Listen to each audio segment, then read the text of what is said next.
प्रिय छात्रों, आज ऑनलाइन क्लास में हम आप लोगों को घन तथा घनाभ के बारे में बताएंगे और उससे रिलेटेड कुछ क्वेश्चन आप लोगों को बताएंगे।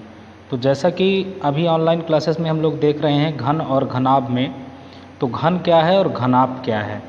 तो घन और घनाभ का फार्मूला आप लोगों को बता दिए थे कि घन का आयतन क्या होता है, घनाभ का आयतन, घन का पृष्ठीय क्षेत्रफल क्या होता है, घनाभ का पृष्ठीय क्षेत्रफल क्या होता है। तो आइए उससे संबंधित कुछ एग्जाम्पल हम देखते हैं। जैसे घनाभ का हो गया, तो पहला क्वेश्चन आप लोगों का घनाभ का हो गया कि एक धातु चादर का पृष्ठ क्षेत्रफल क्या होगा जो कि 25 सेंटीमीटर लंबा, 12 सेंटीमीटर चौड़ा और 10 सेंटीमीटर ऊंचा है। यानी उसकी लंबाई यहाँ पर दी हुई है हमारी 15 सेंटीमीटर और चौड़ाई उसकी दी हुई है 12 सेंटीमीटर तथा उसकी ऊंचाई दी हुई है 10 सेंटीमीटर। तो इस क्वेश्चन को हम कैसे हल करेंगे। तो सर्वप्रथम हम जानते हैं कि क्षेत्रफल उसका क्या होता है, 2LB plus BH plus HL।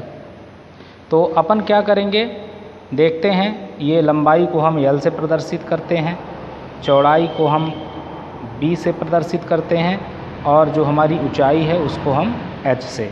तो इस फार्मूले पे हम पुट कर देंगे 2 15 गुणे 12 धन 12 गुणे 10 और धन 10 गुणे 15। इस प्रकार हम क्या करेंगे, इसको सरल करेंगे। 15 पर हम 180, ये 120 और ये 150। तो इस प्रकार ये हमारा हल हो गया। 18 12 30 10 40 यानी 450 में हम 2 को यदि मल्टी कर देते हैं तो हमारा ये होगा 900 सेंटीमीटर स्क्वायर। इस प्रकार से हमारा क्वेश्चन सॉल्व हो गया। तो अब ये हमारा पृष्ठीय क्षेत्रफल तो निकल आया 900, लेकिन अब मान लीजिए कहता है इसी क्वेश्चन में कि इसका आयतन क्या होगा। तो आयतन के लिए अपन क्या करेंगे, आयतन हमारा होता है लंबाई गुणे चौड़ाई गुणे क्या, ऊंचाई। तो हम तीनों को गुणा कर देंगे, 15 गुणे 12 गुणे 10।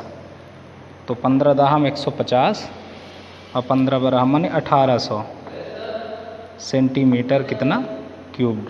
तो इस प्रकार किसी घनाभ का यदि हम पृष्ठीय क्षेत्रफल और आयतन निकालेंगे तो उसके लिए क्या करेंगे, पहले घनाभ का क्षेत्रफल हम देखेंगे 2 लंबाई चौड़ाई धन चौड़ाई ऊंचाई धन ऊंचाई लंबाई, इस तरह से उसका क्षेत्रफल हो गया। और आयतन के लिए क्या करेंगे, लंबाई गुणे चौड़ाई गुणे ऊंचाई। तो इस प्रकार आप लोग देख रहे हैं कि ये क्वेश्चन है हमारा, एक धातु चादर का पृष्ठ क्षेत्रफल क्या होगा जो कि 15 सेंटीमीटर लंबा, 12 सेंटीमीटर चौड़ा और 10 सेंटीमीटर ऊंचा होगा। तो बक्सा बनाने के लिए बक्सा बनाना आवश्यक है, तो बक्से का आयतन क्या होगा और उसका पृष्ठीय क्षेत्रफल क्या होगा। तो पृष्ठीय क्षेत्रफल के लिए 2 लंबाई चौड़ाई धन चौड़ाई ऊंचाई धन चौड़ाई लंबाई और आयतन के लिए लंबाई गुणे चौड़ाई गुणे ऊंचाई। इस प्रकार घनाभ का हम पृष्ठीय क्षेत्रफल और आयतन का केवल हम फार्मूला पुट कर देंगे तो हमारा क्वेश्चन वो क्या होगा, सरल हो जाएगा। इसी प्रकार हम इससे रिलेटेड 2-3 क्वेश्चन घनाभ के देखेंगे, इसके बाद घन के भी 2-3 क्वेश्चन देखेंगे। तो अभी आप दूसरा क्वेश्चन आपको मैं बताता हूँ। तो यहाँ पर हम देख रहे हैं हमारा क्वेश्चन है, एक आयताकार ठोस की लंबाई ज्ञात कीजिए जिसका आयतन 450 सेंटीमीटर क्यूब्ड है तथा चौड़ाई एवं ऊंचाई क्रमशः 10 सेंटीमीटर एवं 5 सेंटीमीटर। ठोस का पृष्ठ क्षेत्रफल क्या होगा। तो सर्वप्रथम हमारा आयतन दिया हुआ है, तो हम यहाँ पर लिखेंगे आयतन बराबर क्या होता है हमारा, लंबाई गुणे चौड़ाई गुणे ऊंचाई। तो आयतन हमारा दिया है, कितना दिया है, 450 सेंटीमीटर क्यूब्ड और हमारी लंबाई दी हुई है, लंबाई हमको ज्ञात करना है और चौड़ाई हमारी दी है 10 सेंटीमीटर और ऊंचाई हमारी दी है 5 सेंटीमीटर। तो 450 बराबर L गुणे 10 गुणे क्या, 5। तो यहाँ से हम यदि L इज इक्वल निकालते हैं तो हमारा हो जाएगा 450 बटे 10 गुणे 5। इसको हम सॉल्व करेंगे तो हमारा आ जाएगा कितना, 9 सेंटीमीटर। यानी आप हम देखेंगे क्या करेंगे, यल की वैल्यू निकालने के लिए हम जानते हैं कि यल गुणे बी गुणे एच और हमारा आयतन दिया है, तो यल को हम पक्षांतर कर लेंगे, तो यल इज इक्वल हम निकालेंगे तो आयतन बटे हो जाएगा चौड़ाई गुणे ऊंचाई। इस प्रकार हमारा लंबाई क्या होगा, निकल आएगा। अब आगे देखेंगे, हमारी लंबाई निकल आई है। लंबाई है हमारी 9 सेंटीमीटर, चौड़ाई हमारी पहले से दी हुई है, चौड़ाई है हमारी 10 सेंटीमीटर और ऊंचाई भी हमारी दी है, कितना है 5 सेंटीमीटर। तो हम क्या करेंगे, क्षेत्रफल निकालेंगे। क्षेत्रफल होता है 2LB plus BH plus HL, इसमें हम रख देंगे तो ये हमारा हो जाएगा 2, 9 गुणे 10, 10 गुणे 5 और 5 गुणे कितना 9। इस प्रकार इसको भी हम सरल कर लेंगे तो ये हो जाएगा 90, 50, 45, यानी हमारा आ गया 370 सेंटीमीटर स्क्वायर। तो इस प्रकार हम चेक भी कर लेंगे। चेक करने के लिए हमारा आयतन पहले से दिया है, क्या दिया है, आयतन हमारा 450 है, तो हम लंबाई चौड़ाई यानी तीनों को गुणा करेंगे, 9 गुणे 10 गुणे 5, 10 50 50 और 5 9 45। इस प्रकार यानी हम जो लंबाई निकाले हैं ये हमारी 9 सेंटीमीटर क्या है, सही है। तो कोई भी क्वेश्चन लगाते हैं तो अपन क्या कर लेंगे कि उसका उत्तर हमको देखना है कि सही लगाए हैं कि नहीं लगाए हैं, तो उसके लिए हम क्या कर लेंगे, उसको चेक कर सकते हैं। तो इस प्रकार हम घनाभ के क्वेश्चन को उसके फार्मूले में पुट करके जो भी दिया है उसको बड़े आसानी से हम क्या कर सकते हैं, लगा सकते हैं। इसी प्रकार हम घन के भी 1-2 उदाहरण अभी देखेंगे। तो हम देखेंगे घन के लिए हमारा क्वेश्चन है, एक घन का कुल क्षेत्रफल 960 सेंटीमीटर स्क्वायर है, घन का आयतन क्या होगा। तो हम जानते हैं कि घन का जो क्षेत्रफल होता है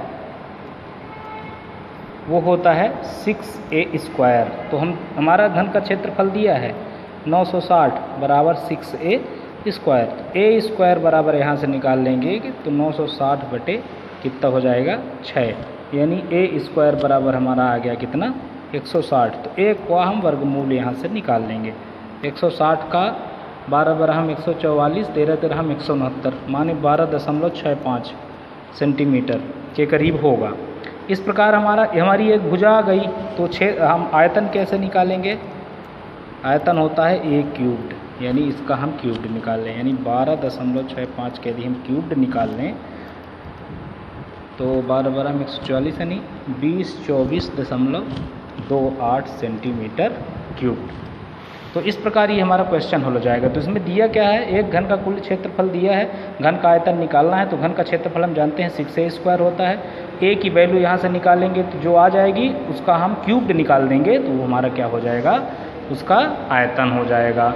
इस तरह से हम देखते हैं कि कोई भी क्वेश्चन यदि है उसको हमको सरल करना है तो केवल हमको फार्मूले में, क्षेत्रमिति में फार्मूला इम्पॉर्टेंट है। कोई भी मैथ में फार्मूला, कोई भी यूनिट हो उसमें फार्मूला इम्पॉर्टेंट होता है। तो इस प्रकार हमसे यदि फार्मूला बनता है तो उस क्वेश्चन को हम आसानी से सरल कर सकते हैं। ऐसे ही देखेंगे कि एक घन का आयतन दिया है, यहाँ देखिए आयतन दिया है, वहाँ क्षेत्रफल दिया था, तो इसका आयतन दिया है, यानी आयतन होता है a क्यूब्ड। a क्यूब्ड बराबर हमारा दिया है, यहाँ पर दिया है a क्यूब्ड बराबर हमारा क्या 27,000। तो 27,000 हमारा दिया है, यानी a की वैल्यू हम निकालेंगे 3 त्रिकाई 9 9 त्रिक 27, यानी a की वैल्यू हमारी कितनी आ जाएगी 30 सेंटीमीटर। तो क्षेत्रफल बस हमको केवल निकालना है। तो क्षेत्रफल हमारा क्या होता है 6a स्क्वायर, यानी 6 गुणे 30 गुणे 30। तो यहाँ से देखेंगे 6 गुणे 30 गुणे 30, यानी इसकी वैल्यू क्या हो जाएगी 3 त्रिकाई 9 9 छक्का 5400 सेंटीमीटर स्क्वायर। इस तरह से देखेंगे इन दो क्वेश्चन में हमने क्या किया, पहले क्वेश्चन में हमारा क्षेत्रफल दिया था, आयतन निकालना था, तो उसको हम आपको बताए। दूसरे में हमारा आयतन दिया है तो क्षेत्रफल निकालना है, तो आयतन होता है a क्यूब। तो a का हम 27,000 का हम क्यूब निकालेंगे तो 30 आएगा, एक भुजा हमारी 30 की हो गई।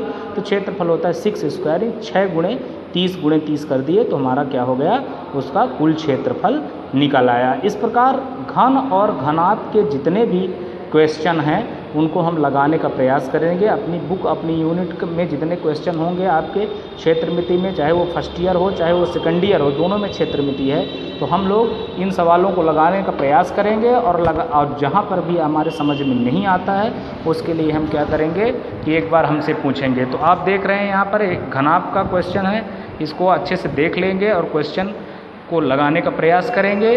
और दूसरे में हमारा घन का है, तो घन का भी हम क्वेश्चन लगाने का प्रयास करेंगे। मैं आप लोगों को कुछ क्वेश्चन यहाँ पर देता हूँ, उसको आप लोग लगाने का प्रयास करेंगे और इसके बाद हमको दिखाएंगे। तो घन में देखेंगे कि घन का क्वेश्चन है, घन का क्षेत्रफल 3600 सेंटीमीटर स्क्वायर है, तो आयतन आपको निकाल के दिखाना है, पहला क्वेश्चन। दूसरा क्वेश्चन, घन का आयतन दिया है हमारा, तो उसके लिए हम क्या करेंगे। तो घन का आयतन हमारा 6400 है, यानी a क्यूब्ड बराबर हमारा दिया है। आपको पहले a बराबर निकालना है और उसका क्षेत्रफल निकालना है। तो ये दो क्वेश्चन आप लोगों को लगा के और हमको बताना है कि इसका आंसर कितना आता है। तो ये आपका होमवर्क हो गया। एक में घन का क्षेत्रफल 3600 सेंटीमीटर स्क्वायर दिया है, तो इसका आयतन क्या होगा। दूसरे में दिया है कि घन का जो आयतन है a क्यूब्ड वो 6400 दिया है, तो हमारी एक भुजा क्या होगी और उसका क्षेत्रफल क्या होगा। इस प्रकार हम इन दो सवालों को लगाएंगे और जो अभी हमने आपको सवाल बताया उसको भी लगाएंगे और आप हमको इन सवालों का आंसर बताएंगे। और आपके समझ में नहीं आता है तो आप कमेंट करेंगे और वीडियो को आप लोग देखें, और जहाँ पर भी आपको दिक्कत आ रही है तो हमसे आप बात कर लेंगे। आज के लिए बस इतना ही, धन्यवाद।